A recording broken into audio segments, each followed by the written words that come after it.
Halo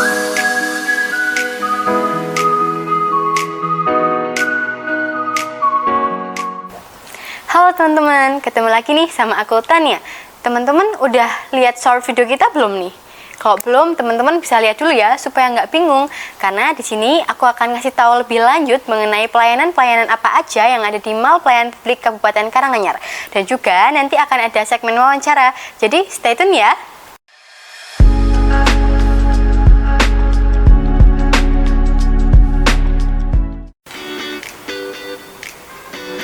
Pertama, ada loket 1 sampai loket 3, yaitu DPM PTSP. Untuk pelayanan yang ada di DPM PTSP mencakup OSS, LKPM, dan PIRT. Untuk jadwal bukanya, setiap hari Senin sampai Jumat sesuai dengan jam operasional ya. Oke, selanjutnya. Nah, di sini ada loket Dinas Kesehatan. Di sini melayani SIA dan SIP. Oke, next.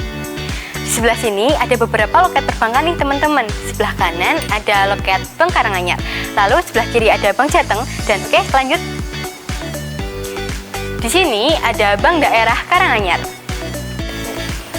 Di bagian perbankan, teman-teman bisa melakukan transaksi. Contohnya, jika kalian mau membayar pajak PBB, bisa langsung ke loket Bank Jateng ya.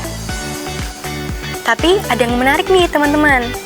Di tengah-tengah loket perbankan, ada loket PDAM Tirtalawu yang bisa melakukan pembayaran tagihan air dengan mudah dan cepat. Prosesnya sederhana, cukup tunjukkan slip tagihan. Bukan itu saja, kalian juga bisa melakukan konsultasi pendaftaran atau pengaduan mengenai permasalahan PDAM. Sini! Oke, selanjutnya ada loket Pegadaian. Selayaknya fungsi Pegadaian pada umumnya, di sini teman-teman bisa menggadaikan barang berharga kalian untuk mendapatkan pinjaman dana ya. Oke, kita geser ke samping yuk. Ada loket BPJS Kesehatan dan BPJS Ketenagakerjaan.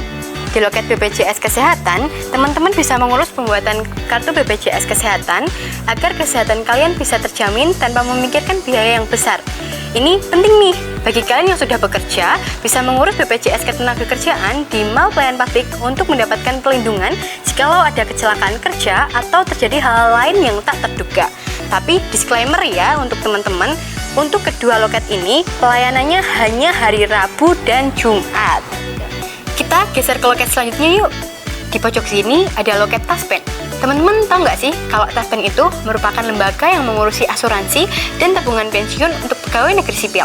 Jadi teman-teman bisa mengurus klaim, cek saldo, dan lain-lain di loket Taspen. Untuk pelayanan Taspen setiap hari Senin dan Kamis sampai jam 12 aja ya teman-teman. Jadi pastikan kamu datang di hari dan jam yang tepat. Oke, sekarang kita lanjut ke loket berikutnya, yaitu loket Dinas Lingkungan Hidup atau DLH. DLH adalah fasilitas untuk membantu masyarakat mengurus masalah lingkungan. Layanan yang disediakan termasuk pengurusan izin lingkungan, pengaduan masalah lingkungan, dan informasi tentang pengelolaan lingkungan. Nah, yuk sekarang kita lihat loket buat kalian yang suka jalan-jalan ke luar negeri, yaitu ada imigrasi. Nah, ini dia, lokasinya di paling pojok timur. Teman-teman, ingin tahu cara mudah dan cepat membuat paspor? Pastikan teman-teman sudah download aplikasi M-Paspor dan lakukan pendaftaran. Setelah mendapat jadwal foto, teman-teman bisa langsung datang ke loket imigrasi MPP untuk proses foto. Jangan lupa bawa dokumen yang diperlukan, prosesnya mudah dan cepat. Selanjutnya ada loket BPN, solusi pertahanan mudah BPN jawabannya. BPN merupakan solusi untuk mengurusi kebutuhan pertanahan, dari pengurusan sertifikat hingga pengecekan data. Semua bisa dilakukan dengan mudah di sini. Oke, next ada Badan Keuangan Daerah. Sebelum kita lanjut, teman-teman udah pada tahu belum nih BKD di MPP melayani apa aja? Belum. Hah? Belum? Oke, kalau belum aku kasih tahu ya. Jadi, BKD melayani pajak daerah seperti pajak hotel, pajak restoran, dan lain-lain. Selain itu, ada NPWPD, Kartu Data, SPTPD, dan SKPD. Oke, selanjutnya ada loket Kementerian Agama Kabupaten Karanganyar. Untuk jenis layanannya, ada pendaftaran haji, permohonan izin operasional pondok, ajuan sertifikat halal, permohonan rekomendasi pendirian tempat ibadah, rekomendasi paspor umroh, dan pengukuran arah kiblat. Oke, kita geser ke loket selanjutnya, yaitu ada loket Distrik Perinakar. Di loket Distrik Perinakar hanya melayani kartu kuning AK1 aja ya teman-teman. Sebelahnya ada loket Kemenkumham. Di loket ini hanya melayani absensi Bapas kelas 1 Surakarta. Yuk lapor diri di sini. Di sampingnya ada loket DPUPR. Di loket DPUPR membantu teman-teman untuk mengurusi kebutuhan infrastruktur seperti pembangunan jalan, jembatan, dan lain-lain. Nah, seberangnya ada loket Samsat.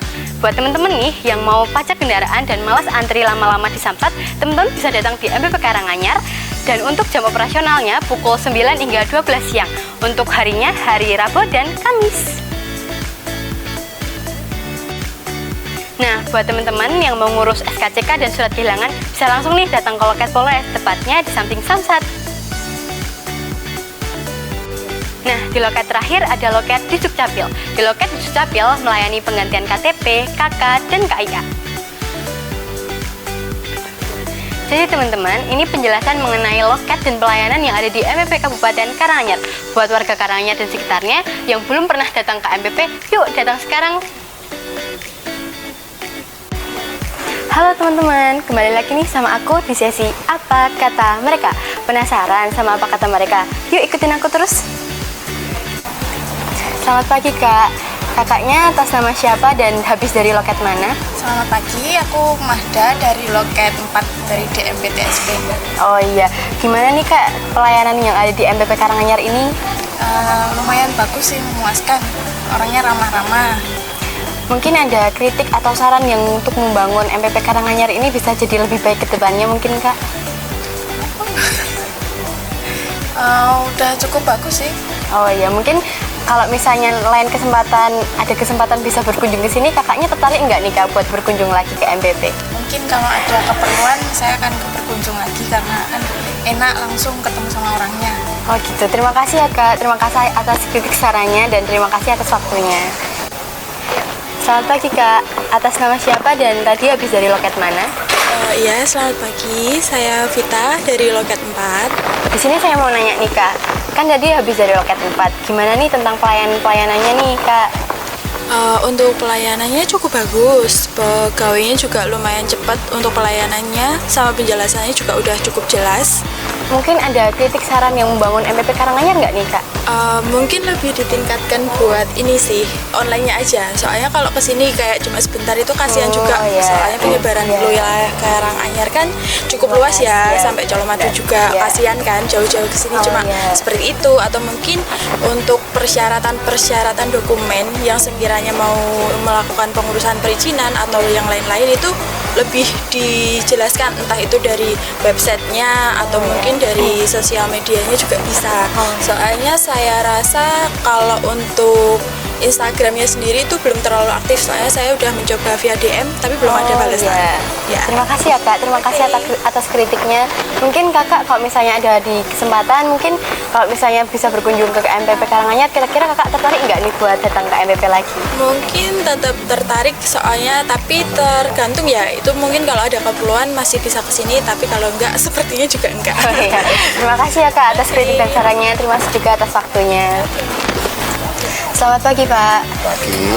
Tadi saya sudah melakukan wawancara nih Pak dengan beberapa pengunjung. Dan ternyata ada satu pengunjung yang menyampaikan kritik dan menurut saya itu membangun MPP Karanganyar ke depannya nih Pak. Iya. Jadi pengunjung itu menyampaikan bahwa informasi melalui online itu bisa lebih ditingkatkan, misalnya di media sosial, di Instagram atau TikTok atau bahkan di YouTube.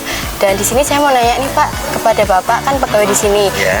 Tanggapannya mengenai kritik yang telah disampaikan tadi itu bagaimana? Oke, ya. Terima kasih.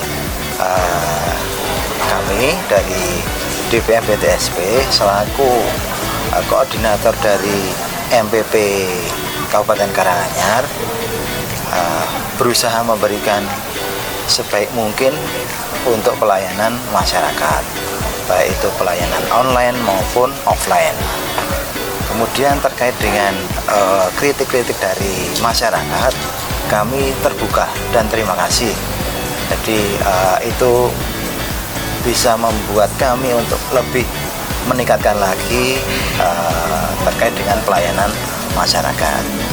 Kemudian terkait dengan pelayanan online, memang kami berusaha maksimal dengan berbagai media sosial.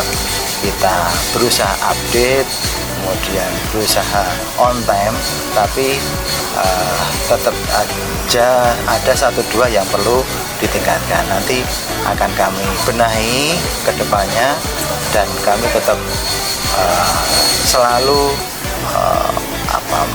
menerima masukan-masukan yang membangun. Begitu. Terima kasih ya Pak atas tanggapannya, dan kami juga berterima kasih atas waktu yang telah disempatkan untuk kami dapat mewawancarai Bapak.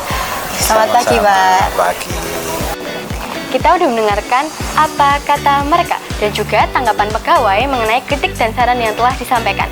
Nah, itu tadi merupakan sesi terakhir yang ada di video kali ini. Terima kasih, jangan lupa mampir ya. Sampai jumpa.